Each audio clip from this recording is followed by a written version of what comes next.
검찰 비상계엄 특별수사본부가 군 수뇌부 신병 확보에 속도를 내고 있습니다. 어제 곽종근 특수전 사령관에 대한 구속영장을 청구했는데요. 오늘은 이진우 수도방위 사령관에 대한 구속영장도 청구할 것으로 보입니다. 취재기자 연결해 확인해 보겠습니다. 조성음 기자. 네, 검찰 비상계엄 특별수사본부는 어제 중앙지역 군사법원에 곽종근 전 특수전 사령관에 대한 구속영장을 청구했습니다.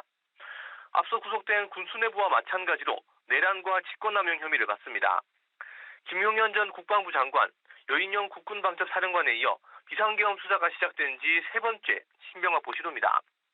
곽종근 사령관은 지난 3일 비상계엄 선포 당시 최정예 특수부대인 707 특수임무단을 국회에 투입한 인물입니다. 곽 사령관은 국회에 출석해 문을 부수고 들어가서 안에 있는 의원들을 끄집어내라는 지시를 윤 대통령으로부터 직접 들었지만 따르지 않았다고 밝힌 바 있는데요.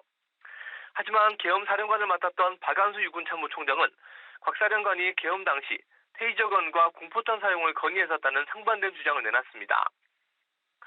검찰은 체포 시한이 오늘 오후 9시 전인 지난 13일 긴급 체포된 이진우 수도방위 사령관에 대한 구속영장도 청구할 방침입니다.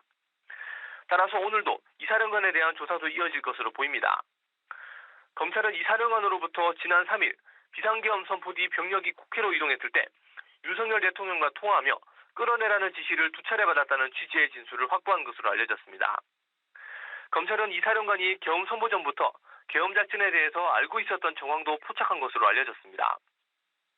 이미 신병이 확보된 김용현 전 국방부 장관에 대한 조사도 오늘 오후 진행될 것으로 보이는데 하지만 김 전 장관이 진술 거부권을 행사하기 시작한 점이 변수로 떠올랐습니다.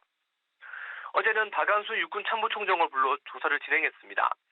지난 8일 첫 조사에 이어 두 번째 조사로 신분 역시 참고인에서 피의자로 전환됐습니다.